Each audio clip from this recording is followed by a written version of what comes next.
fact that this is my 16th SEC Media Day, day 11 at Alabama, which I'm sure that there's nobody in this room thought that that would ever happen when it started out 11 years ago. But it's been an outstanding experience. I think this is probably the best league from a competitive venue standpoint, and I've been a lot of places and coached in a lot of different leagues, including the NFL, but the SEC is one of the best competitive venues in terms of all the good programs that we have, all the challenges that it presents, and the way our administrators run our league to create tremendous competitive balance on the field, but also do things that help our players and young people and student athletes have the best chance to be successful off the field. And that's probably one of the things that I'm most proud of as a coach is our program at Alabama and how we help people be more successful in life for having been involved in the program.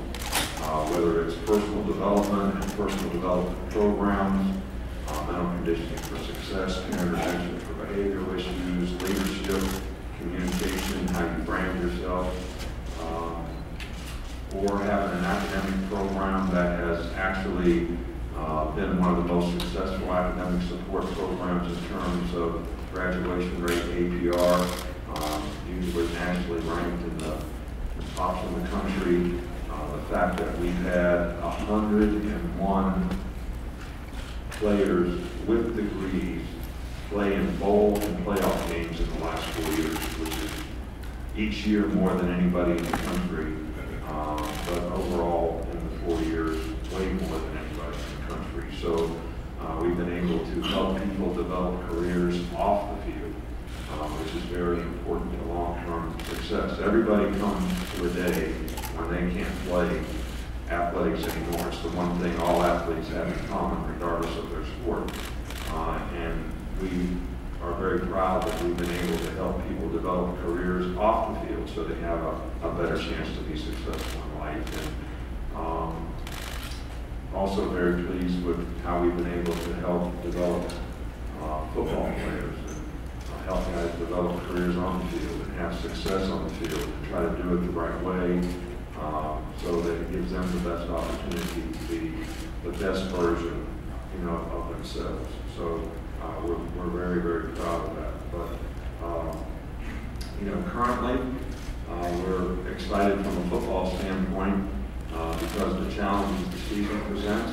Starting with our opening game will be a very challenging game, as well as the challenges that the SEC and the teams that we play in our league and our division always present to us. And we're pleased with the team's progression, through this summer. They currently working very hard, work out, do a great job of individually staying organized and how they can develop, whether it's a 7-on-7 and the type of drills that coaches aren't allowed to be involved with, that I think has really helped the development of our young players, which I think this is going to be one of the youngest teams that we've had, probably since maybe 2012, especially on defense, where we lost a ton of really, really good players. I think 7 guys drafted off the defense, all in the first 4 rounds, and so it's going to be a challenge to replace those guys. We're going to be very young on that side of the ball, but it's also something that we're excited about as coaches, to try to help those guys develop and play the kind of football that will allow them to be individually and collectively successful defensively. Offensively, this is the first time that we've had a returning starter at quarterback since 2013, which creates the opportunity for that guy to develop in the things that he needs to do better, which Jalen has done a good job in the offseason of becoming a better passer, understanding the passing game better. And, we have some good running backs, and we have some good receivers and skill guys, and the offensive line has developed nicely. So it's going to be a challenge for us offensively to be able to have the kind of team that we need to have to help our defense, especially early on. But I think it's important that our team develop an identity, which is always a challenge from a coaching standpoint, that all the players buy into, take ownership for, and are accountable to doing the things that we need to do to establish the identity that we want to establish of being a team that's difficult to play with because of our ability to execute, play with mental and physical toughness, be able to finish, which we weren't able to do last year in the championship game. So these are tangible things. Everybody buying in, everybody taking ownership for everything in the house. That's how you conduct yourself off the field, in the classroom, on the field. That's one of the reasons that I think we've been able to be successful is the culture of accountability that we create for our players. We define the expectation for them personally, academically, and athletically, surrounding them with the kind of people that can guide them and provide leadership to help them be successful in all those areas. But they have to eventually be responsible for their own self-determination, which is what being a professional anything is. Somebody defines what you're supposed to do. You've got to go out and do a good job to do it, and that's what we try to do in our program, which helps our players be, very, very successful. From a coaching staff standpoint, we have 3 new coaches on offense. Brian Dable has done a really, really good job as offensive coordinators. The players have really responded to him well. He's got a great personality. I think he's exactly what we were looking for in terms of helping us redevelop a pro-style passing attack that would go with the athleticism that some of the spread elements that we use with Jalen and our other quarterbacks has helped us tremendously, I think. And Mike Loxley, who's assistant offensive, co-offensive coordinator and receiver coach, who has great experience, has also been a real benefit, to us. And Joe Finunzio coming back to coach special teams and tight ends after being with the Eagles for a couple of years. We're excited about the staff that we have. Defensively, we're all the same. Jeremy Pruitt has done an outstanding job, been in the system for a long time, understands how to apply it. And, last year's defense was probably one of the best that we've ever had, and he certainly contributed with his knowledge and expertise and leadership. He certainly contributed to that last year. J.K. Scott's probably one of the best punters in the country. So that's the start of having a good specialist. We'll have some young players compete for long snap and field goal kicker. I think special teams is something that we really try to promote with every young player. If you have good team speed, you usually have, pretty good special teams. So we're excited about the 3 players that are here today: Bradley Bozeman, Calvin Ridley, and Minka Fitzpatrick.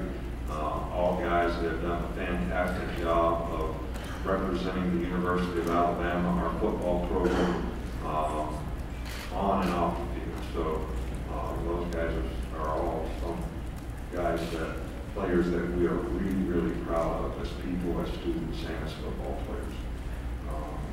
So, questions? Thank you, Coach. If you have a question, raise your hand. We'll start up here on the front row, to the left, with Ron. RonDavisCall.com passed you. Nick, you came so close to winning the national championship last year.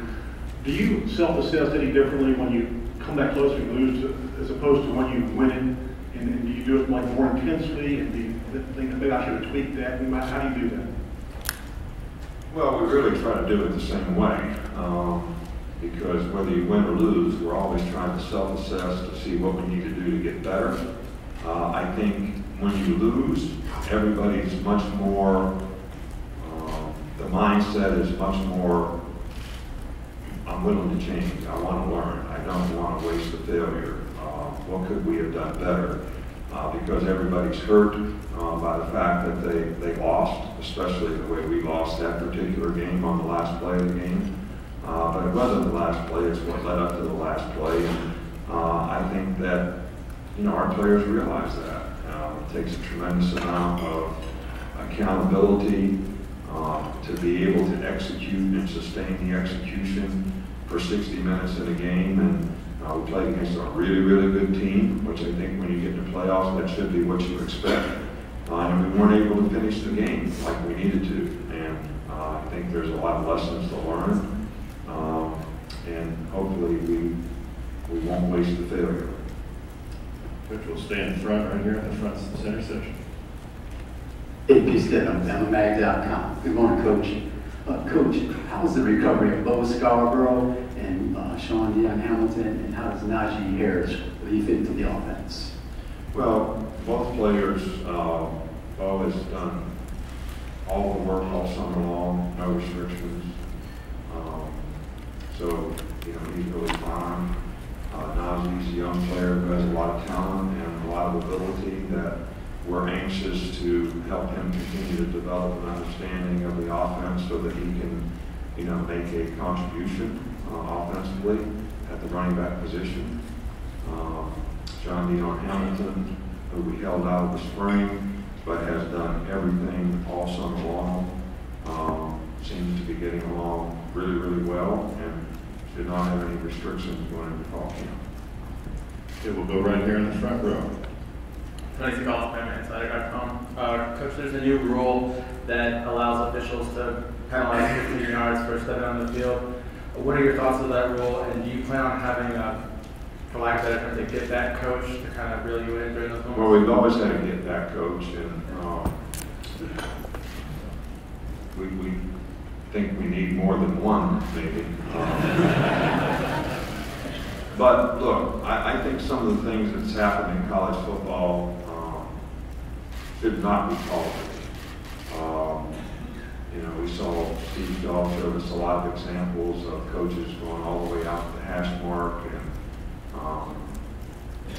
and I think those coaches should have been penalized. And if those coaches were penalized and we didn't have sort of that kind of tolerance for that kind of behavior, maybe we wouldn't need a rule like this that is really sort of a sledgehammer.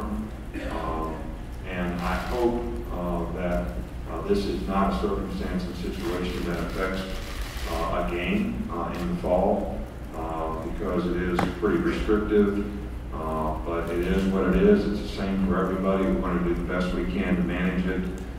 We have a tremendous amount of respect for the officials, and they try to do a great job of managing us as coaches on the sidelines, which can be very challenging at times, especially with the emotion that goes into a game and the passion and intensity that we all have. And I have a tremendous amount of respect for the way those guys have treated me in the past, and I'm hopeful that I can be respectful enough of them not to ever put them in a position, or any of our coaches put them in a position where they have to penalize us for not, and penalize our team for not being able to behave properly on the sidelines.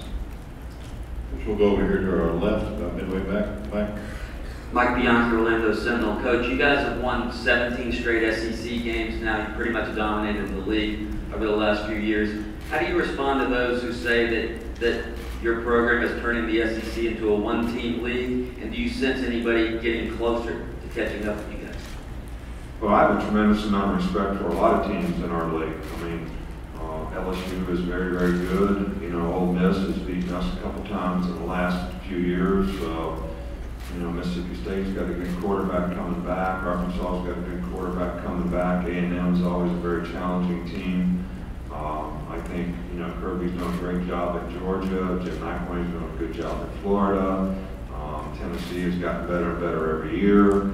I'm trying to think of somebody in our league that I don't have a tremendous amount of respect for. Vanderbilt went to a bowl game last year and had a winning season. So, I think there's a lot of parity in our league.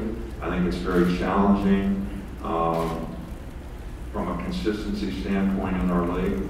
I think that we have one of the youngest teams that we've ever had. So it's going to be a real challenge for us to maintain the standard that we've been able to maintain in terms of, especially on defense, especially in the front seven, for all the good players that we lost. So I have a tremendous amount of respect, and I don't see us being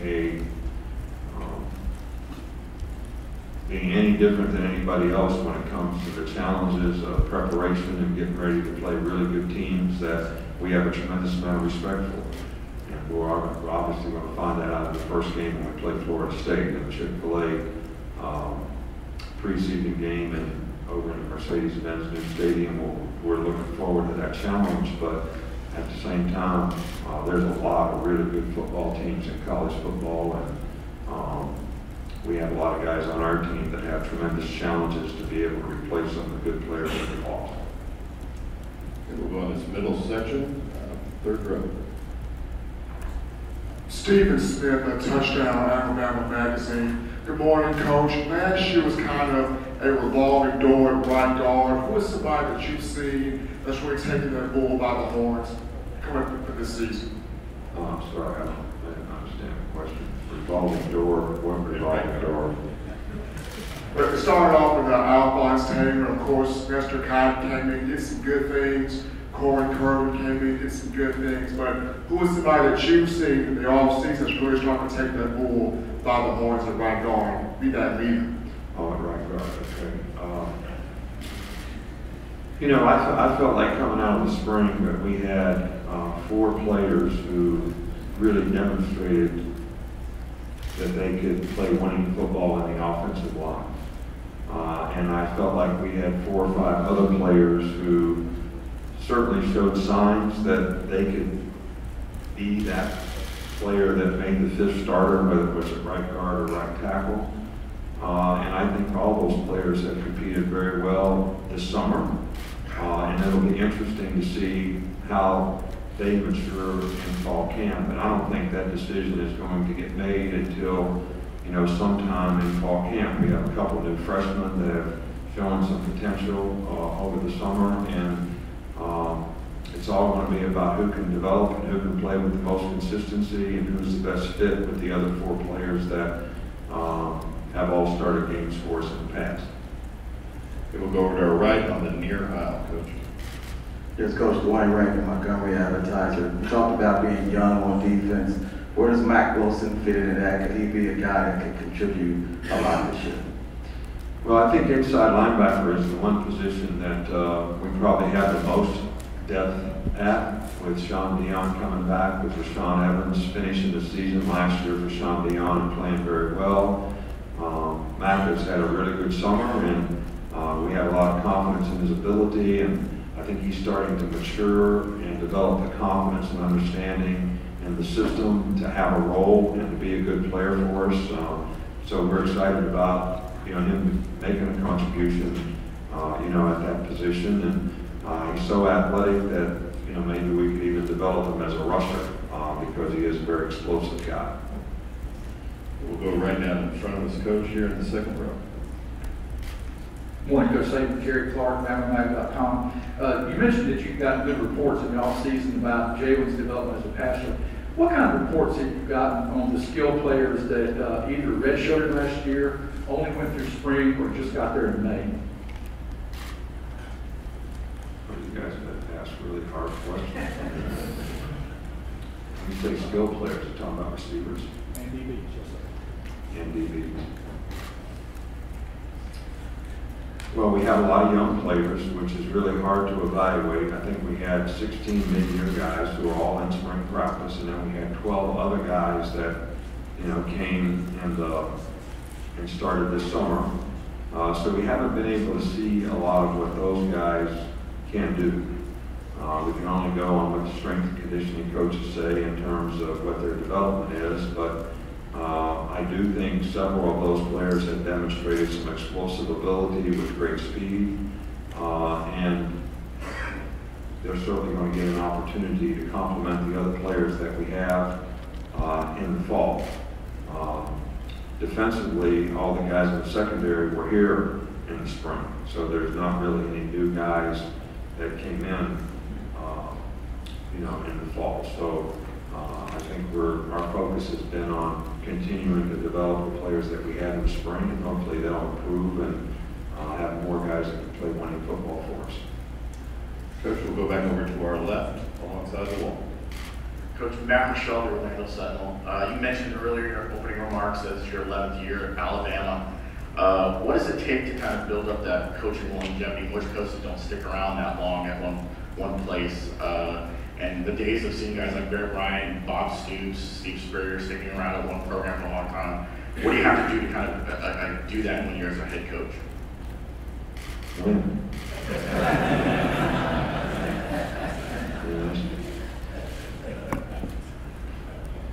Well, I think we all go through transitions and we learn about ourselves as we go through the years. And I think there was a lot of time and circumstance involved in me coming to Alabama. I loved LSU, I loved Louisiana, I loved the people in Louisiana, but it was always in my mind that I was going to go be a head coach in the NFL someday. And I did that, and I learned a lot about myself and felt very fortunate to be able to have the opportunity to go back to an SEC school that had a chance to be successful, an administration who would make the kind of commitment to do the things to help players be successful, to create value for players so that you can recruit good players and coach good players and have a chance to be successful. And we've had a lot of people in our program, whether it's a lot of good coaches, a lot of good players, a lot of support staff who, our administration, Mal Moore, Bill Battle, our athletic directors, our athletic administration, Dr. Witt, who was our president and chancellor during my tenure there, who all made our team, including our fans and their support, have a chance to be successful. So we feel very fortunate every day that we have this opportunity, and hopefully we can continue to do it. And I just look forward to having the opportunity to do it again, this particular year, and hopefully continue to do it in the future for a good long while. We'll go right here in the center section, second row on the Morning, Coach. Ron Hale, Daily Mountain Eagle in Jasper. Aside from the rule that was spoken of earlier this year with conduct, 2 more additional rules have also been proposed for this year and will be implemented that affect play on the field. The one is obviously the hurdling or the jumping rule to block. The other one is tackling with the collar. When these particular rules are introduced and to be implemented for that directly affect play on the field, what is the process you and your coaching staff go through to acclimate the players to it and try to get them to the point where on the field they'll be a lot more acclimated to it? Well, I think that both of these rules are actually targeted at player safety, which I think is one of the most important things that you always want to emphasize with your players, as a coach. Injuries are a part of the game, but if there's anything that you can ever do to avoid injuries by the way you practice, the way you prepare, we certainly want to be in the forefront of doing those things the best we possibly can. So one of the best ways, I think, is to show them examples of how they put themselves at risk, in these circumstances, or how they put another player at risk, when they do these things. And that's pretty much what we do, because we don't ever teach anybody to do that. It's sort of a instinctive thing that a player does, whether he's trying to tackle someone or whether he's trying to gain additional yards. So we show them examples, and I think you can get players to buy in when they see the why it's important to do it that way and what the risk might be relative to them or to someone that they're playing against. And I think, players respect that. So that's the way we implement it the best. Okay, we'll go over here to the left section, about 3/4 of the way back. James Creppier from Mail.com. Coach, you had a couple pretty pointed remarks a couple of years back about the Georgia Southern game in 2011. Not about that game specifically, but just what is the challenge of facing a triple option team as an SEC team when, say, for Georgia, Georgia Tech, you don't really face that very much during the season. So what's the unique challenge of facing a triple option offense? Well, I think that's one of the unique things about college football is the diversity of the kind of offenses that people play and the various things that you have to defend and play against. But probably the thing that is most different now is the triple option offense that Georgia Southern, Georgia Tech run, because very few teams run it. So your players get very little experience at playing against it. They have very little understanding, and it's so different in terms of what you see week in and week out that you cannot prepare for it in a single week. Nor can you get the kind of scout team look that you need to get to prepare for the speed of that kind of offense and the way those people execute it. So this is one of the most challenging things about college football, is the diversity of offenses that you see. You know, if you watch NFL games, you know, pretty much, and I love the NFL and the opportunity it creates for our players, but everybody pretty much runs a pretty stereotyped same kind of offense. So the challenges defensively are more about the matchups of the players. But in college football, there's a diversity of schemes systematically that defensive players have to understand. And this option offense is really, really one that is different and creates a lot of coaching and understanding. And to be honest with you, you know, we had to bring people in when we played that game to try to teach us the offense so we could teach our players, you know, how to play against it. And obviously the way we played against it was not very good. So if we ever play against it again, we're going to have to do some more research. Time for two more. We'll take the first one over here on our left. John Zito with Associated Press. Two-part question. First off, you're playing two straight very, very good ACC teams in a row, which means you've probably seen a lot of others on film. What's your overall impression of the quality of athletes and teams in the ACC? And secondly, there's so much geographical overlap between the two leagues. How much do you recruit against ACC teams? Well, we recruit against ACC almost, just all the time. I think everybody tries to recruit the best players. We all try to recruit the best players in the Southeast. And Florida State and Clemson are probably two of the leading teams in the ACC, and they both do an outstanding job of recruiting, and we end up recruiting a lot of the same players, so there's a lot of competition from that standpoint. You know, I think those two teams that I mentioned probably represent and have dominated the ACC as a league for the last few years. I think they both have great coaches, great programs. You know, they've had good quarterbacks, and they have a lot of good players. And I think that we obviously have played Clemson 2 years in a row in championship games, and we're kind of 1-1 against that group. And I think that Florida State has been one of their biggest challenges in their league, and probably have as many good players returning as anybody in college football. So we have a tremendous amount of respect for the league, and we played, you know, the two top teams in that league, or will play, have played, and will play, and that's very challenging. And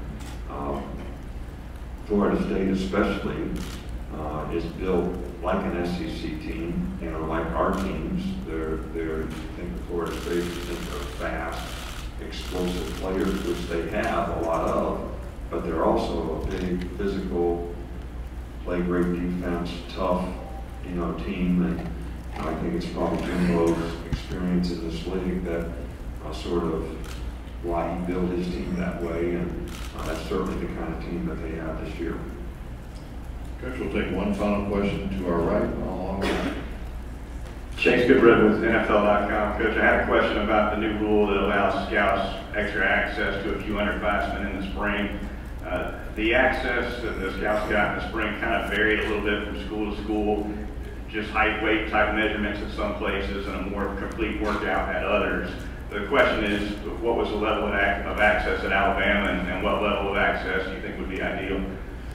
Well, we give the ultimate level of access to the NFL. My theory on it is, when we have young players who are making a decision about going out for the draft, we want to get the best possible information relative to where they'll get picked. Because where they'll get picked goes a long way into saying, what is the business decision that I should make? And I think what people don't realize is, the NFL and football is the only sport that has no developmental league. They have a D-League or whatever they call it in basketball. The NHL has a minor league. Major League Baseball has a minor league. So Aaron Judge is a pretty good player. But the way I understand it, he spent a couple of years in the minor leagues. Is that right? Before he really came up, and now he's a rookie that's pretty much a dominant player. Well, if that guy wasn't ready to play in football when he was 22 years old, he might not make the team.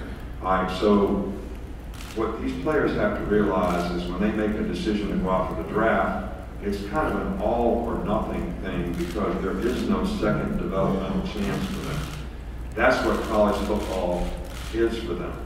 And if a player's not going to get drafted or have a first round grade, and how do you know that if you don't give the NFL access to know what the guy's speed is, what his character is, what his all the measurables that they want? So we want to get the best information to them so they can give us the best information about where a player is going to get picked so our players can make a good decision as to whether they go or stay. And we've had a significant number of players who have benefited from staying in school. They've graduated, but they've also moved up significantly in the draft. So, and your security as an NFL player comes in terms of how much guaranteed money you have. So obviously, if you're a first-round pick, they're not going to cut you. You're going to make the team. You're going to have a chance to develop. If you're a second-round pick, probably the same thing. To a lesser degree, but probably the same thing. Past that, you're at tremendous risk as to whether you're even going to make the team or not, and it is an all or nothing, thing. So that's why it's a more critical decision to me for football players, and that's why we like to give them the access that they need. And we actually were a proponent of allowing them to get more access so that they could make a good decision about a business decision about whether to go out for the draft or stay in school. Thank you, Coach, for your time. Well, first of all, in closing, I'd like to thank each and every one of you. I think what you do is, in promoting our game and the players who play it, is a very important part of creating a lot of interest for our fans, the people who support and love college football. And there's a lot of great things that college football brings to a lot of young players and a lot of entertainment to a lot of fans. And I think what you do certainly creates a lot of interest. And even though sometimes you think I'm not in your corner, I certainly do appreciate everything that you do to promote our game and the players who play it. So thank you very much.